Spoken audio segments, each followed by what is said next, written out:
Hey everybody, welcome to Midas Letter Raw for this Thursday, May 20th. I'm here with Polsky Ogorki, my good friend, Mr. Ed Mileski, Dr. Copper himself, and we've got a crazy show for you today. We've got J.R. Rahn, CEO of MindMed. We've got Dr. Arup Sen, CEO of Sproutly. It's all about the drugs here today, so stay tuned.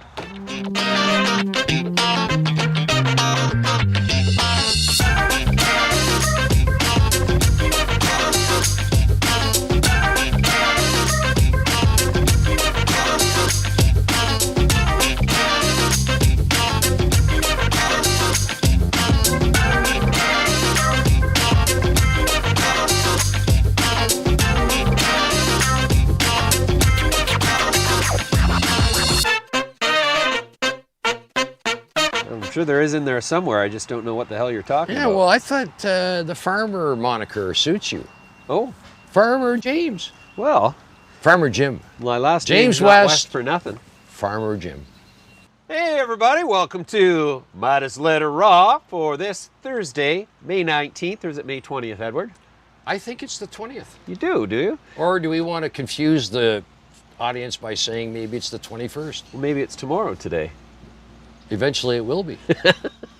Anyways, we have a interesting show as usual today. Our guests include J.R. Rahn, CEO and founder of MindMed, NASDAQ traded psychedelics company. I had an hour-long conversation with him before the interview even started. He is a fascinating individual, and we get along like Gangbusters. house on fire.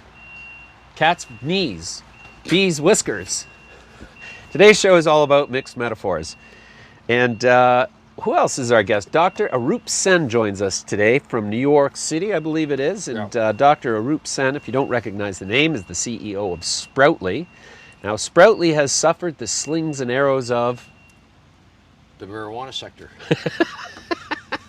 So much for the mixed metaphor. Yeah, the company's been beaten down to 7 cents, but Dr. Sen is going to explain to us how he's going to right that ship. He's going to be coming in heavy one day. This show is sponsored by Voxter, VXTR on the TSX Venture, VXRTF. Had a good day today. In the United States, and Voxter is our sponsor. We are paid by Voxter to spread the gospel of Voxter, real estate at the speed of light. We have shares, we have options. We don't get cash though.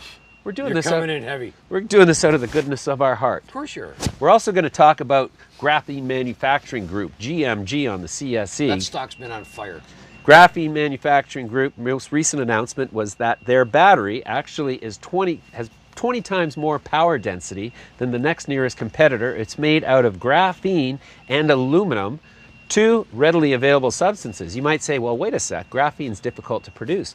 Not by this bunch of guys who are all ex-alumni of the engineering team at Royal Dutch Shell. These are the guys who built all the LNGs, designed LNG factories, and these are the guys who came up with the novel, brilliant idea to transform natural gas into Natural graphene. gas, so they can take those the carbon and natural gas and then change the carbon into... They can basically, at this point, I believe they have 16 different configurations of graphene products, each represented. This is a real potential game changer. Well, there's a reason that I bought a dump truck load of shares. So again, this company, I'm hugely conflicted because I own a ton of it. You put your own money in. I buy it and I sell it regularly. I am not to be trusted when it comes to this. So you aren't being paid by the company. No! You have your money in. I do. So you're not earnest money. You're just talking about it from your perspective. Well, I'm talking about it from the fact that it's. I'm talking about You're biased because you own it. Well, exactly. We're talking our book here, Edward. Okay. Anyway, so we wanted to start with a little discussion about the little hiccup in the Bitcoin price this week. What happened, Edward? Well, you know, the unknowns are what country is going to say we're not interested in this, and somebody big, starts with C, ends in A. China said we're going to make this a lot more difficult for people. Right. And it immediately plunged from what? I think within a week it went from 45-ish. Yeah. To it almost hit 30. Now it's snapped back violently. Sure. But if you look on a chart, I'm pretty sure the 40 level. So China saying, you know, so how do you handicap that? So I just want to point out to our friends at home that Edward and I have been, well, me mostly, because you're not quite the kind of guy who says that Bitcoin is the biggest fraud in the 20... I'm not vehement about it. But you're not as militant about it. You're not as adamant about it. You know, I think the guy that runs the big Guggenheim fund has just done an about face. He's come out and said, we forgot to look up his name. So the gentleman who predicted Bitcoin would go to 400,000. 400. And now what did he say? Well, he's saying it might be a bit of a tulip mania. Yeah, which is a bubble. Guggenheim fund, what are tulips worth today? You know, the comments made, if you can keep making cryptocurrency and keep making it, maybe that's not correct, but if the perception is you can. On the contrary, it is absolutely correct, as evidenced by, I think it's 4 forks that have happened now in the Bitcoin universe alone. Right. So Bitcoin is limited to 21 million coins in total. The more coins that are minted, the harder it takes to make one, more energy required to make one. We'll not even go into the it looks like inviolability of it from an energy perspective. But China refusing to allow Bitcoin to be used as a monetary instrument is the first example of what Ed and I have been saying for 4 years now, that when the chickens come home to roost, which, oh, there's no chickens there, but we have chickens here, countries are going to stop disavowing or disallowing cryptocurrency as a form of currency, because the identity of a nation is as wrapped up in the currency of the nation as it is in its borders and location on this map. That's a very good point. So there is no way any country is going to let some... There's a bit of macho... Yeah. And if everybody could just program their own money, well, hey, then what's the point of money? Why don't I program my money? I'm going to program myself some right now. How much money do you want, Edward? Here, I'll send you 50 grand. You know what? Oh, you want me to take you out for dinner tonight? Here we go. Hey, mind if I tickle your... Never mind. What? Anyways, you get the point. It's just ridiculous. Your computer's starting to smoke. Yeah, I see that. It's too busy making Bitcoin. Anyway, there's definitely something going on there. You know, when something goes from 60 to 30, I'm talking technical action. Yes. The trend that we saw for a year looks to be breached. We don't know where it's going to unfold, but for the time being, I wouldn't expect this to resume to new highs anytime soon. Okay, here's a chart. This chart is a Bitcoin US dollar chart, and as you can see, the massive crash that happened, as Edward pointed out, it quickly rebounded, but in the age of delusion, that is not a surprise.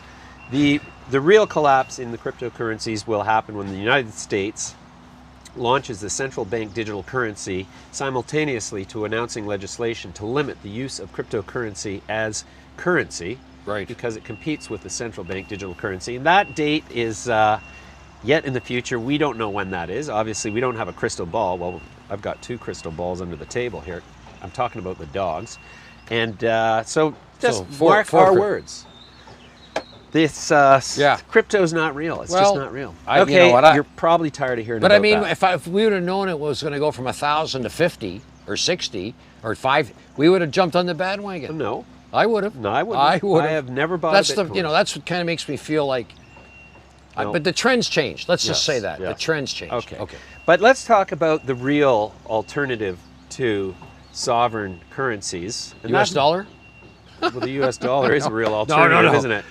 No, but the gold. So you're talking about bullion. Bullion. Now, what's the difference between gold bullion and chicken bullion? That's what I want to know. Well, I think when you can eat one of them. You can eat gold? No. Actually, there are restaurants. In fact, I have a photograph. I'll try to put it up here of me eating a... Well, don't they put little gold flakes in that drink? In the... Well, the Goldschlager. You can drink gold. I'm made of gold. We're golden. Anyways, gold price is rising, and that is... About 1880? Yeah, it's going up on a nominal basis every time the central bank of any of the G7 nations hits the print button, which they are printing at $120 billion a month in the US right now. It's $1 trillion a year. Yeah, fractionally bank that out to 10x of that volume in the first layer of the banking system. And you see the picture, $1.2 trillion of liquidity coming into the market every month, which is 1.2 billion, no. Trillion. Not every month. $120 billion a month. Okay, a month. Is being printed. 1.2 trillion a month. Which is fractionally banked out to 10x, which equals $1.2 trillion per month. 1.2 trillion. All right. Per month. What's 10 times 1.2 billion? 12 trillion. 1.2 trillion. 10 times 1, 2 billion? And our credibility is sliding off the table quickly here. Well, the sponsors are calling. The sponsors say, yes, all right, you know, the reason that we're so happy is because of psychedelics. And here's a gentleman who can tell you why 40% of Americans are suffering from some sort of mental illness and why his company, MindMed, is ratcheting up in value. Full disclosure, I don't own any. We have no interest in the company, except I consider J.R. Rahn a friend at this point and a stellar individual. Let's listen to what he has to say about his company. Hey there, Midas Letter subscribers, viewers, traders, and investors. I've got a special guest today. J.R. Rahn joins me now. He's the founder of MindMed, Inc., trading on NASDAQ under the symbol... J.R., what is the symbol on the company on NASDAQ? I always get them confused. MNMD on the NASDAQ. Perfect, perfect. All right, JR, so it's been a while since we've chatted, and anybody who's been following the company as a result of our coverage has obviously done very well as by their investment at this point. And since moving to NASDAQ, your company has sort of taken on a sort of kind of momentum that implies that there are a lot better and bigger futures ahead than we see even right before us now. So give us an update on what's happening, what's driving the momentum behind MindMed at this point. Yeah, just come to think of it, it was like literally the day before the pandemic started. I was sitting with you in Toronto. You were one of the first guys to really start covering us very early on. And we're the little engine that could, and now we're on the NASDAQ. Yeah, I mean, I think the momentum really, James, is as a response to a misallocation of capital towards mental health, right? We are coming out of this pandemic with a lot of folks sitting around in a four-walled box in cities, and mental illness and addiction are at all-time highs, right? 40% of the United States has some form of a mental illness or addiction. That's a pretty large addressable market. And so I think from an investment standpoint, there are folks that have realized that, wow, we probably need to do something about our mental health and mental health care system. And I think there's a lot of institutional investors that see the long-term sustainability of this market. This is very much psychedelics are focused on a healthcare market, right? This is a drug development FDA pathway. Right. Interesting. So the whole business proposition of MindMed depends quite heavily on the regulatory environment governing these psychedelic substances. So everybody always asks me, they're like, well, so what? So who's actually participating in these? Like who's doing these experiments? Who's participating in them? How do they find them? So what sort of is your research environment look like? How do you move this whole thing forward? Yeah, so we sort of have a very unique platform in that we take an approach of discover, develop, and deploy. So right now we're in that discover and develop component or phase of our company. So I'll just cover briefly what those means. Discover is really looking at how do we create novel forms of psychedelics or some new formulation or new way of administering psychedelics. And then the development component is when we actually translate any of that novelty over to a commercial development program that we're going to be bringing, for example, through the FDA. And so I think this is a key thing to focus on. Drug development takes time. It's not something that, is immediate. You have an immediate results month to month or day to day, like some businesses. However, if you can get an approval, there's some defendability in your business for a specific indication under the FDA pathway. But to take a drug from, for example, discovery all the way to approval, you could look at anywhere from an 8 to 12 year horizon. So there's a bunch of little companies that are looking at the discovery side, right? And those are sort of like very early stage stuff. Our approach has been, let's focus on the classic psychedelics that we see fairly good anecdotal evidence. There's some clinical evidence from maybe the 50s on LSD, for example, or recent research. And let's focus on getting those to market as soon as possible. And so in order to do that, we need to do phase 2 and phase 3 studies at the FDA. So that's going to be our approach. Focus on getting, for example, Project Lucy, which is looking at anxiety, generalized anxiety disorder with high doses of LSD, and moving that to a potential approval. We're also going to be looking at how do we formulate new forms of LSD and new forms of mescaline and MDMA. But I think we have to have this sort of comprehensive pipeline and portfolio. Yeah, you bet. Well, so that's interesting to me. As a lifelong pursuer of alternative realities afforded by psychedelics, I mean, I credit my general state of well-being, which I'm a very happy person. Everybody always says, you know what, James, tone it down a bit. It's too early in the morning for that level of happiness. I credit that directly to my psychedelic experiences. So I believe in it anecdotally before the FDA even completes its process, which is what excites me so much about the psychedelic realm. If so many more people had the exposure to it as I was lucky enough to, then there would be much less mental illness and therefore all of the problems that come with it. So that's great. Let me ask you this. How does what you do compare with what Compass Pathways does? Because everybody looks at MindMed and says, is this the next Compass Pathways, trading at $35 a share? How does what you do compare with what they do? Well, Compass, to my knowledge, is focused on a single molecule in a single indication, treatment-resistant depression, which is a big market, and they're using psilocybin, right? So that is their main drug product, or as they refer to it, Comp 360. I think they have that sort of singular focus, like let's get psilocybin to market, and we applaud those efforts. I think it's good to have focus.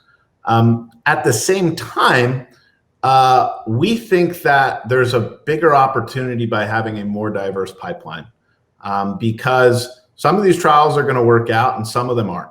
And so if you're only focused on one substance and one indication, that in many ways could be risky for a company. And so our approach is go a little bit wider. Focus on some later stage clinical trials. So we have Project Lucy using LSD. There's a lot of folks that are working on psilocybin. That was one thing that we realized when we started assembling our portfolio. Very few people working on LSD. And so we were able to acquire multiple phase 1 and a phase 2 clinical trial from the University Hospital Basel's Liechti lab, which is one of the leading research labs on LSD in the world, and really start filing some IP against some of that research, but also use it to translate into new programs. And so they had a phase 2 anxiety trial, and it's still ongoing, that we were able to look at, assess, and understand, and move it. We then took that information and set up a commercial drug trial at the FDA, a phase 2B, called Project Lucy, that's looking at generalized anxiety disorder. We also have many other programs that we're looking at. We're looking at pain. We just announced Project Angie, which right now the opioid crisis is ravaging America, right? They estimates that it is costing us, the United States, $500 billion a year. And opioids actually aren't necessarily solving the underlying cause of pain. Pain is ultimately a signal, and they're really just masking it, much like Xanax does for anxiety. And so we're trying to understand if there is a new paradigm here in treating pain by dealing with what is that underlying cause. So in addition to that, we're looking at the addiction treatment space. We have a molecule called 18MC, which is looking at opioid withdrawal and opioid addiction. So all of these sort of compound and actually coalesce in many ways, because we see tons of comorbidity between indications here, right? Like somebody that has anxiety might also have ADHD, and there's a high prevalence of that. And the same could be thought of anxiety and depression. Ultimately, as my chief medical officer, Dr. Dan Carlin, says, the entire world has anxiety. We know one certainty in this world, probably besides taxes, which is death. And so that is something that we need to consider. And I think that's why anxiety is so much our lead asset as we move forward here. Right, you bet. Okay, JR, so then from an investor's perspective, they want to know what are the big milestones that you're going to hit this year that are going to be representative of success towards your ultimate objectives? Well, I think for any drug development company, you need to make sure that trials are starting and they're expanding the pipeline. And so I think we've demonstrated that. I think the sort of big moments will be end of Q3 for us as we open the IND, ideally with the FDA. We just got back a Type C meeting response from FDA on saying, we're supportive of generalized anxiety disorder. You should submit your IND application, and then we'll render, whether the trial can start or not. And so we'd ultimately like to scale up Project Lucy in Q4, subject to the IND being approved by the FDA. We're also going to have other study starts for microdosing of LSD in an adult ADHD study. It's a proof of concept study. There's a big craze around microdosing. We just didn't feel there was enough clinical evidence. So we wanted to really look at, can microdosing work? So there's multiple study starts. Those are all on our website. I think those are going to be the main drivers. In addition, MindMed has really started, we're in discover and develop, but we need to start thinking about deploy. We're unique from a traditional biotech company in that, in many ways, MindMed might have to build some of the infrastructure to ultimately launch and scale our drug if we want to make it into a blockbuster drug. We're not necessarily going to be sending out LSD through Walgreens. We're going to have to amalgamate a network of therapists and psychiatrists that are ultimately going to administer these drugs, because in America, doctors deliver care. I come from the tech industry, and ultimately what we saw was we need to build technology platforms that are going to scale access to disenfranchised communities, to 60% of US counties don't have a psychiatrist present. So we have to think about scalability. And so that's a big thing of what we're working on in our Albert division, which is our technology division. And so I look on telling a bit more about how that platform is unfolding and what software we're developing. Ultimately, I see that MindMed is going to be as much a technology company as it is a drug development company. And I think that's something quite unique. People sort of think a lot of times in the drug development and pharma industry of technology as an afterthought. We're building it right now into the core of our DNA. And that, I think, is going to ultimately be very powerful if we're able to get a drug approved so that we can launch it and scale it. Perfect. All right, JR, we're going to leave it there for now. I really thank you for your time today. I look forward to talking to you soon again in the future. Have a fantastic day. Thanks, James. So MindMed, trading at 336 as we speak right now on NASDAQ. The reason the stock popped probably was coincident with its listing on NASDAQ just a couple of weeks ago. And the analogous comparative for this company is Compass Pathways, which is, we'll pull up that chart quickly here. So I didn't have that ready. This is about ultimately treating the mental health of the nation. Like, there's a lot of sick people running around. I hate to say it that way. Well, I mean, the anxiety that pervades the average human psyche, just when they think about the duration of their life, we are always worrying to some degree about death. At some point, at some level, everybody's worrying about dying, either consciously or subconsciously, and you always feel like you're being driven by this idea that you have to get so much done before you die, because you've got a time limit, you've got a fuse.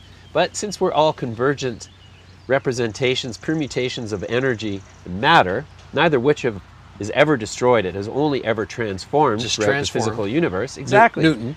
Death is not an end of No, anything. no, It's no. merely a transformation. The only thing you sacrifice is your ego when you die. And I don't know about you. You know what's a good word for transformation? Transformation. Transmogrification.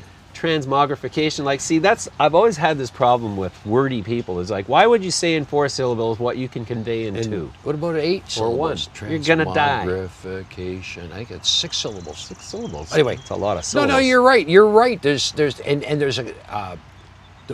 the world, because of the internet, is becoming in tune, and this disparity between the haves and have-nots is becoming amplified. as we see in what's going on in South America. Right. Well, that's why we're in the middle of the 6th extinction event in our recordable history. The 6th major extinction. Exactly. Yes. Here it is, May 20th, in the northern hemisphere, and it's 30 degrees today.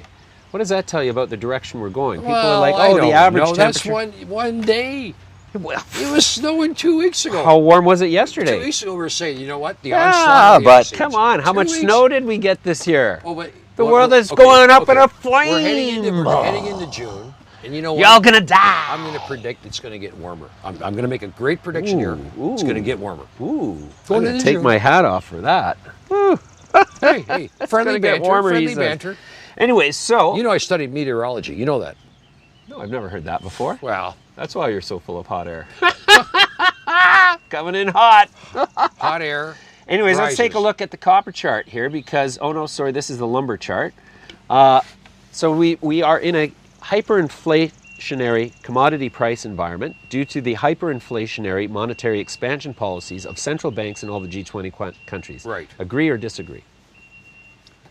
Absolutely. I agree, but have we moved up a little and we got to correct a bit now? Well, let's look at the lumber chart here. So this is random length, 1,000 board feet per contract. Yeah, that's unbelievable. And it has, after touching a high of 1750? 17, well, in this chart I'm looking at, I see 1719 is the high, but Okay. I thought I Okay, heard well, it close touch enough. 1740, but now it's at 1390, so it's corrected And by after 25%. hitting 12. After Yeah. hitting 12. So I called up my lumber broker because we're obviously You got a refurbishing. lumber broker? I got a lumber broker. I got a broker for everything. You know, the broker you know, My broker says. broker my you lumber get. broker says plywood.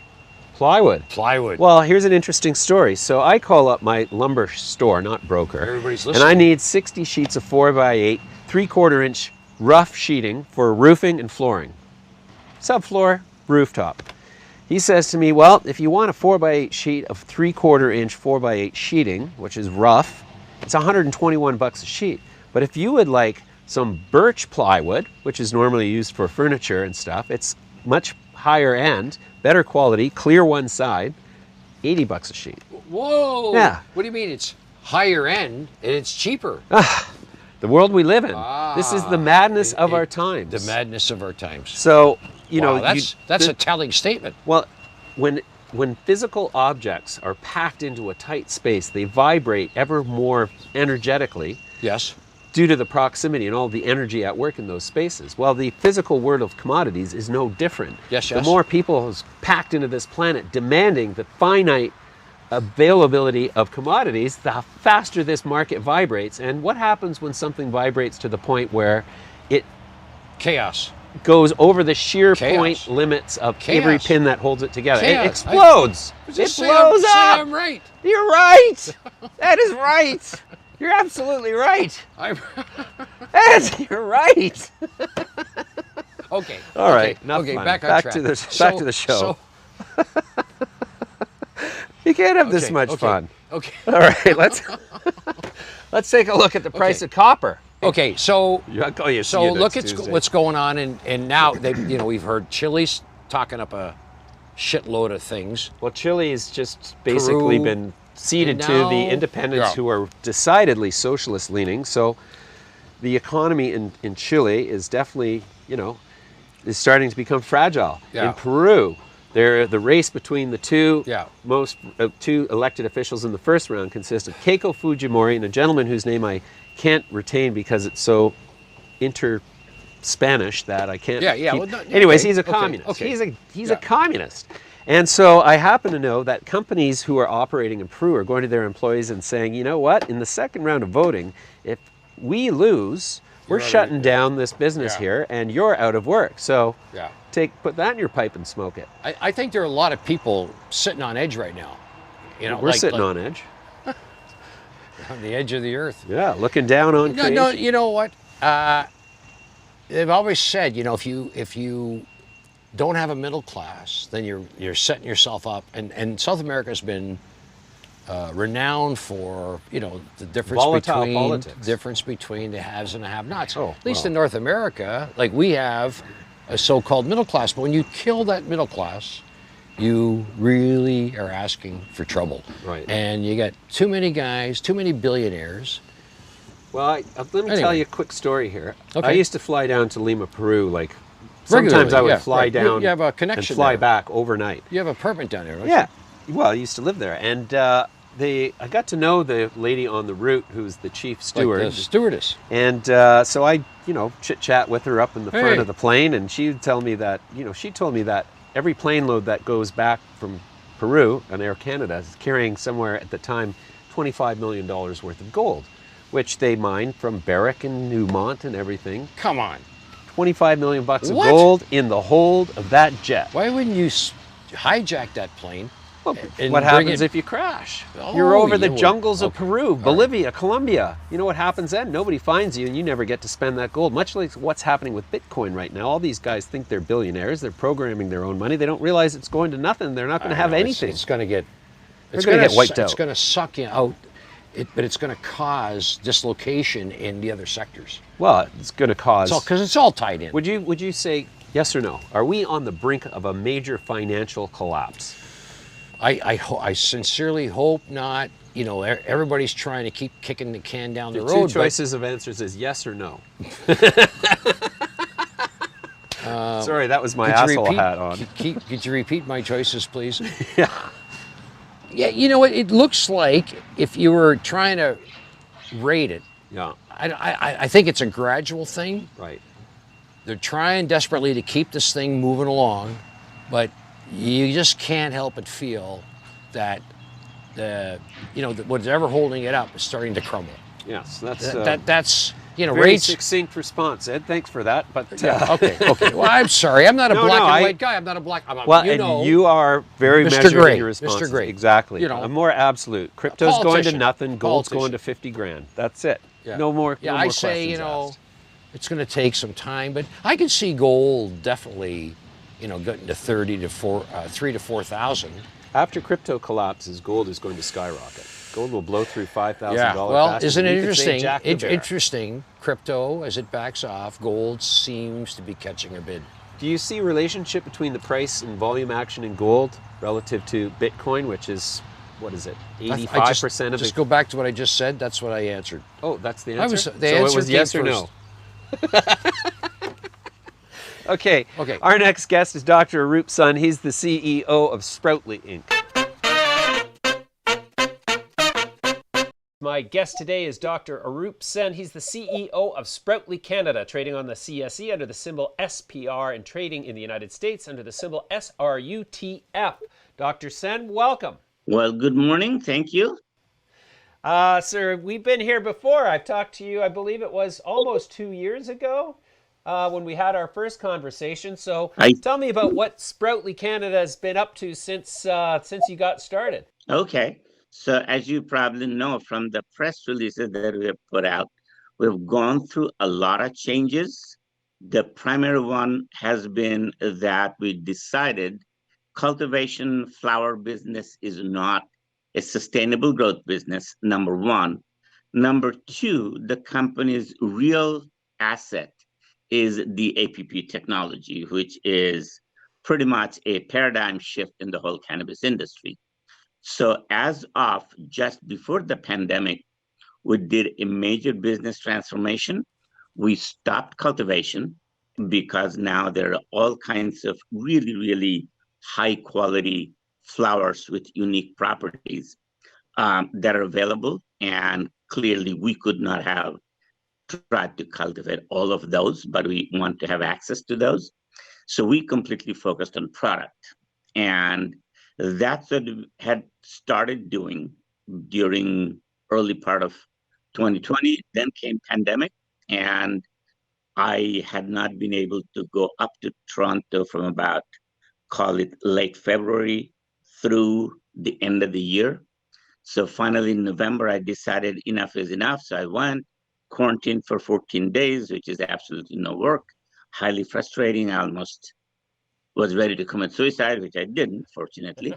And so we have rebuilt the team. We are really focused right now on using the proprietary ingredient that we make, the naturally water soluble whole plant extract and natural oil whole plant extract, to start producing edibles and beverages. So with the whole plant extract, we have already filed for the 60-day notification process with Health Canada for our gummies, as well as something that would most likely be very, very difficult for any other technology to be able to produce, and that is 2-ounce shots. Let me actually bring one to you. So this is, as you probably know, so the Infusion Biosciences, the parent company of the technology, our research and development labs are in Gainesville, Florida, which is where we do virtually all of the formulation development. Then it's simply transfer the process up to Canada. So in the US, we have now created 2-ounce shots. Each has either 5 milligram or 10 milligram THC or CBD or CBG. In the US, we're doing all three. And so the reason why it works with ours is because either emulsion or nanoemulsion has so much chemical that putting 5 or 10 milligrams THC worth of cannabis distillate, if you will pretty much destroy the taste of a 2-ounce. In a 12-ounce bottle, it can do a lot more masking, etc. So that's more feasible. Although, as you know, I personally do not like that, because I don't want any artificial chemicals in anything we make. It has to be all natural food and beverage ingredient that we always consume every day of the week. So we have now filed with the Health Canada for these 2-ounce as well as an 8-ounce beverage RTD bottles. We also have brought in a couple of groups that have what I consider either unique complementary technology or sources of interesting flowers. Because as you probably recall, one of the unique things about our process is that because it's whole plant, it actually reflects the effect of the strain, not just the THC, not just the CBD. So we're always on the hunt for strains that produce interesting effects, be it total relaxation versus euphoria versus creativity, what have you. So one group that we brought in, Cannabis Manufacturers Guild, they are becoming a source for interesting flowers, if you will, or buds. The other group that we brought in, Canahive, they are becoming a contractor to produce with their unique packaging capability, interesting source of making edibles that'll use our ingredient, or for that matter, traditional oils and so on and so forth. So all of these finally have come together over the, call it, last 4 or 5 months.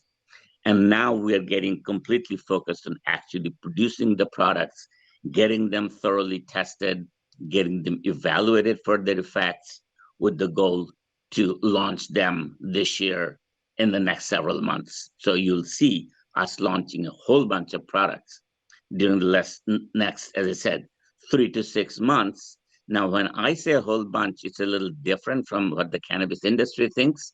We will never at the same time launch a dozen different SKUs, because having come from biopharmaceutical industry, I know that you cannot be making high quality, consistent, superior products in batches of a dozen. So we're going in a very controlled manner, a couple of different flavors, couple of different strains. That's what we'll launch, get the market feedback so that we know what is it about our product that consumers like.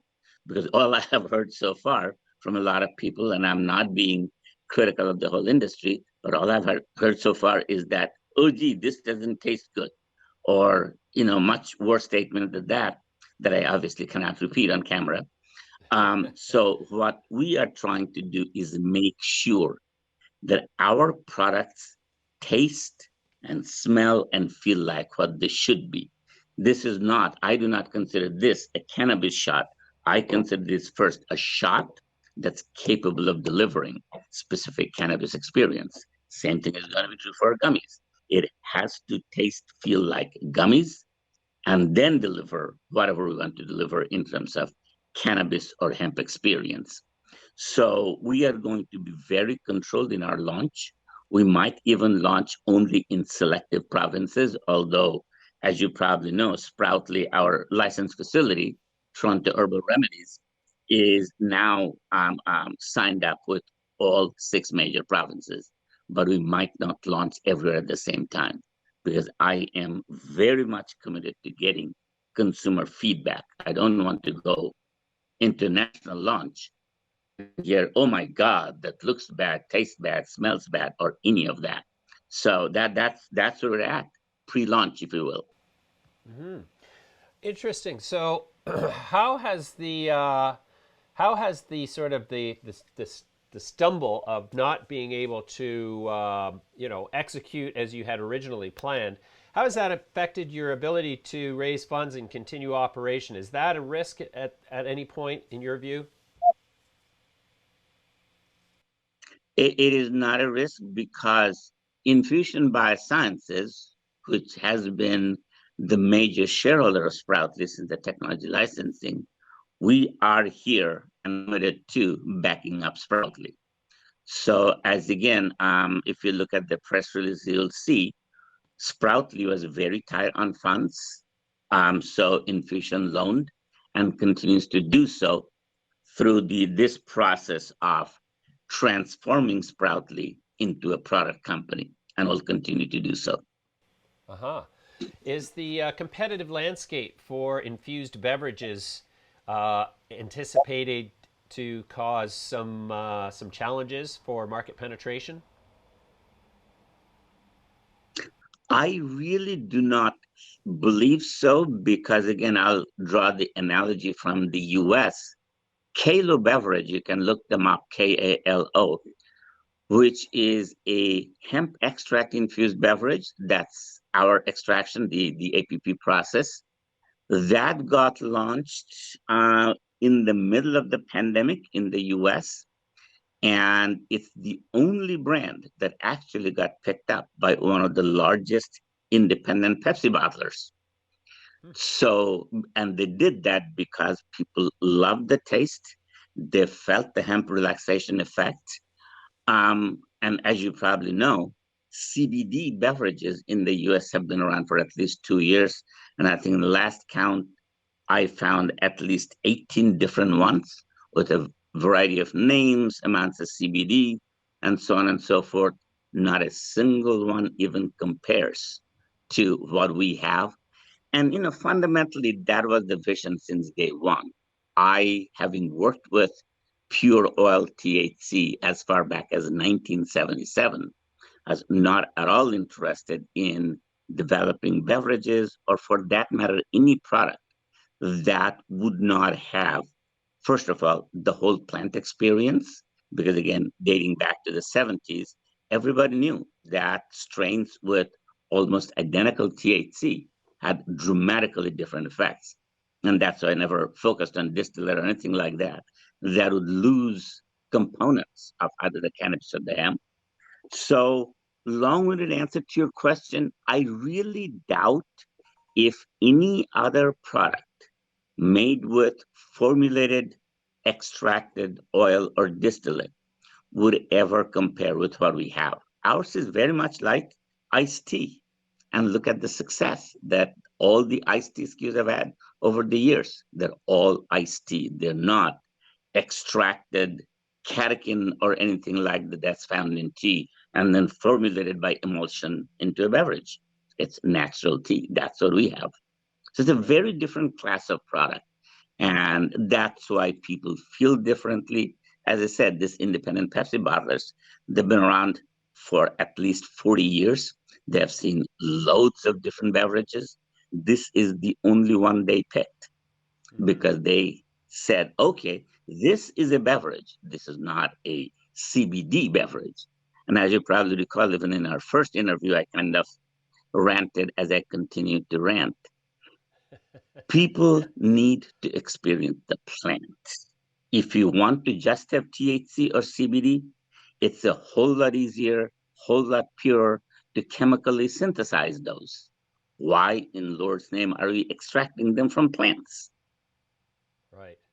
So, I really doubt it if our beverage would even find a competition until, people might start brewing cannabis like brewed tea, but I don't think anybody is doing that yet.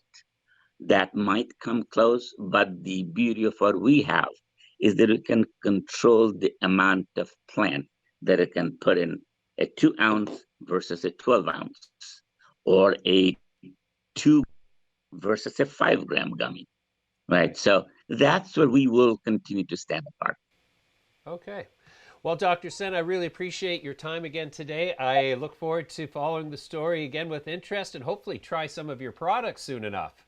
Hopefully soon. Stay tuned. We'll definitely, keep people updated with where we're at. Sure thing. And again, thank you for your time. Again. Appreciate it.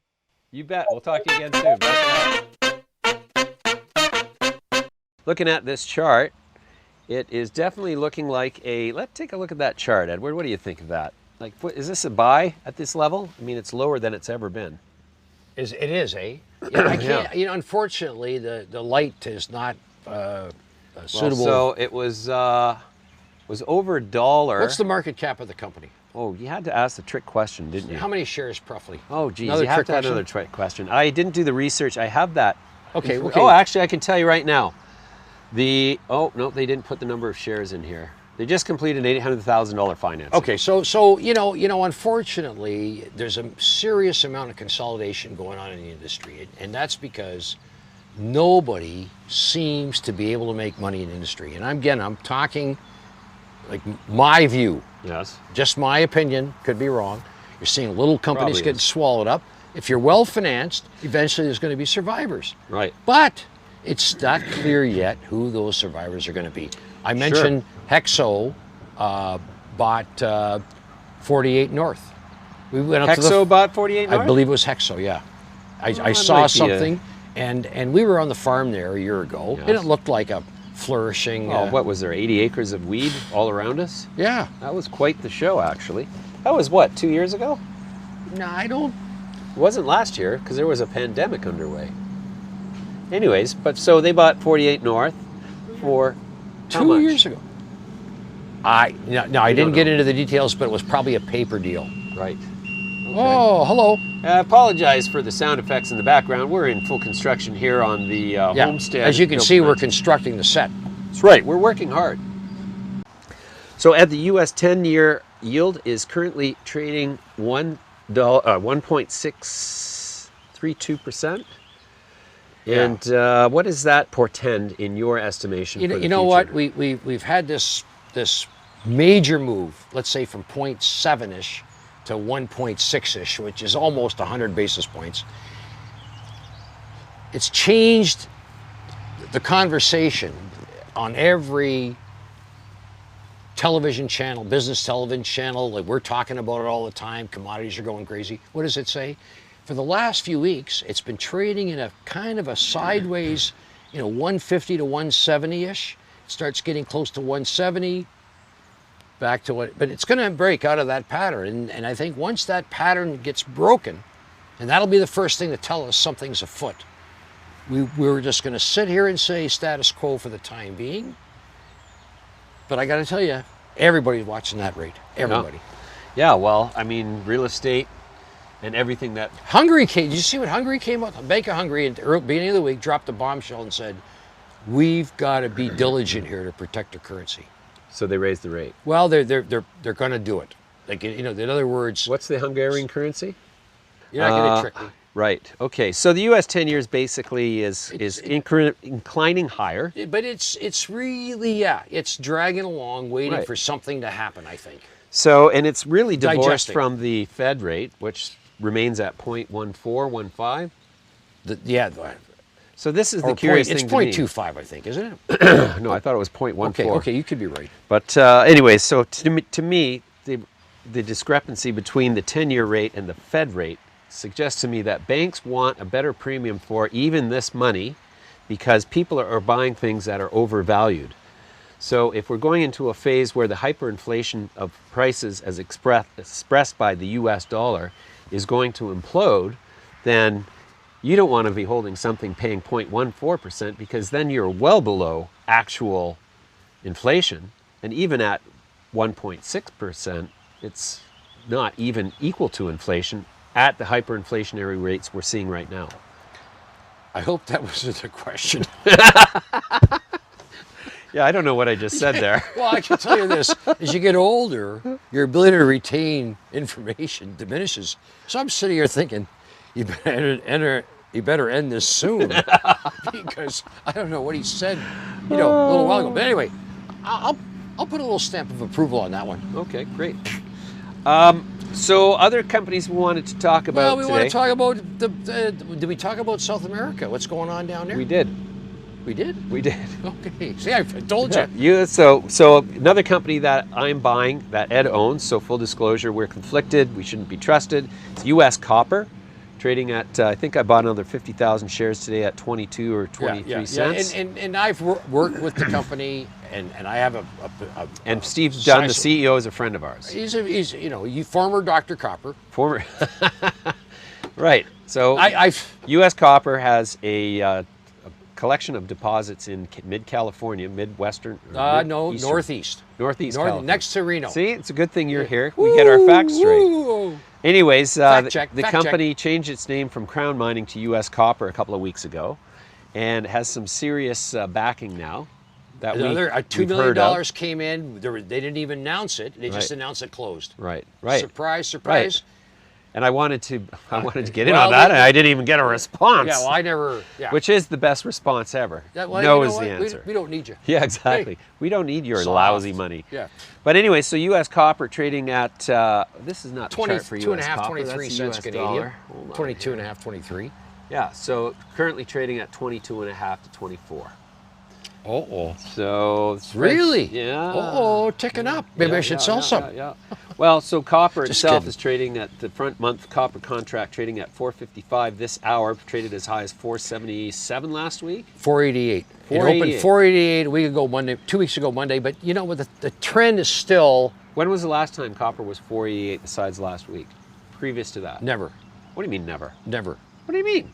I thought it was at 5 and change back in... No. 464 was the all-time high in 2011. So we're within 10 cents of the all-time high. So the reason we own U.S. Copper is because they have 2 billion pounds of copper. They have at least 2 to 4 billion pounds of copper, 750,000 ounces of gold, and 27 million ounces of silver that they know of based on Placer. Remember Placer? Placer Dome. Placer Mining. Got bought by? Can't remember. Can't remember. They were drilling. Yes. And they had miners drilling 100 years ago. Yeah. 1,500 feet below surface, 4% copper. That's from the former Dr. Copper. Very cool. Okay. We made a little video this week about Voxter, and we think that it goes a long way towards explaining the entirety of Voxter's business. Voxter is our client, and I'm an investor, so we are conflicted. So this little video that we made, consider it a commercial, but I'd like to hear your feedback. And when we come back from this video, we're going to answer a couple of our viewers' emails. Real estate is a broken business. The process of selling or buying a property is slow and cumbersome, prone to errors, and expensive. The mortgage and real estate industries are now undergoing a technological revolution. The entire real estate transaction process is going digital, and there's one small company giving smart investors the opportunity to own part of this future. Voxter Analytics has been deemed the Uber of real estate. Voxter has turned the $1.6 trillion real estate industry into a seamless end-to-end experience. Currently, it takes an average of 3 months minimum to close a typical property sale. With Voxter, transactions can be completed in a few days at a fraction of the cost, all on a single platform. Imagine being able to analyze or challenge tax assessments on any given property in real time, online, instantly. Imagine zero-error digital closings that facilitate remote transaction conclusions with vendors, lenders, and all the legal touchpoints included. This is software as a service on steroids, increasing sales revenue with no additional cost of sales. Voxter Analytics has changed the game and is now sitting at the apex of the digital real estate revolution. While their closest competitors are losing market share and are unprofitable, Voxter, at 1/10 of the value, is taking over the digital prop tech market. Click now for more information on Voxter Analytics. Voxter Analytics. Real estate at the speed of light.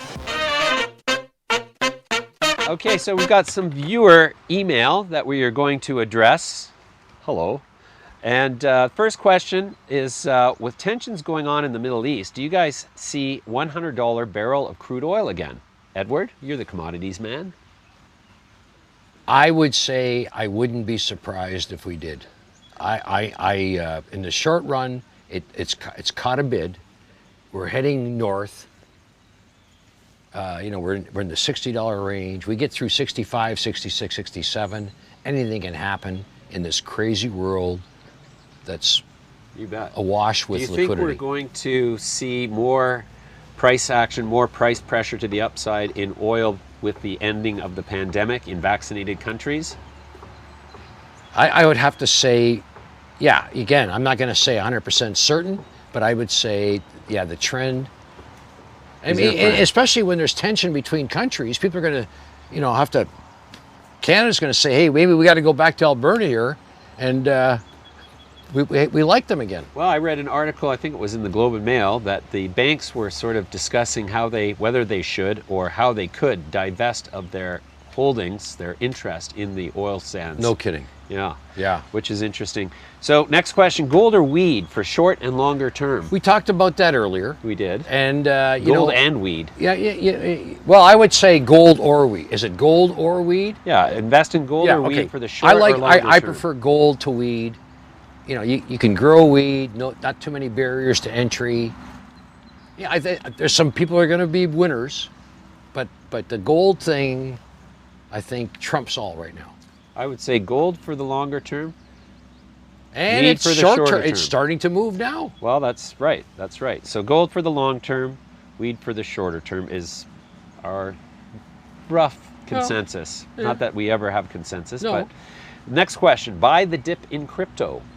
Everybody knows what I'm going to say, so I'll let you answer I would that. say, you know what? When it went down to 30, I do a lot of day trading, and I bought a stock that's just a small amount because I thought, you know what? This is so oversold yesterday morning, and 2 hours later I was able to sell it and make a little bit of money. Not a lot.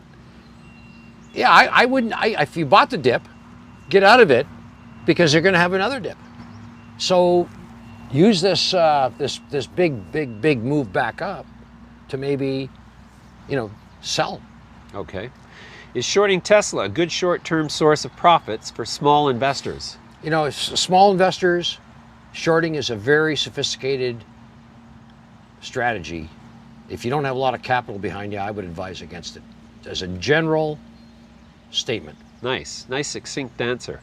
Why are Target and Lowe's stocks both down when they beat earnings? Well, probably because the outlook is cloudy. Right. The market looks forward. History is no longer a mystery. Buy the mysteries, sell the history. Whenever they come out and make the statement, Yeah. now what's going to happen? Now Right. what's going to happen? So take the profit, go elsewhere. Yeah, Market's fickle. Anyways, that's our show today, coming to you live from Red Dog Farm. We hope you enjoyed it. Please send in all your viewer email, jwest@midasletter.com. I tell you Ed's email, but you're also crazy for Ed that he would be inundated with it. And you want to reach me. If you really want to reach me, make an appointment. I'll see you down at the Saloon? No, the saloons aren't open. The saloon's not open in Canada. We're gonna have a saloon get together this whenever things break down. You in know. 15 minutes as soon as this show is over. Yeah. Okay. All right.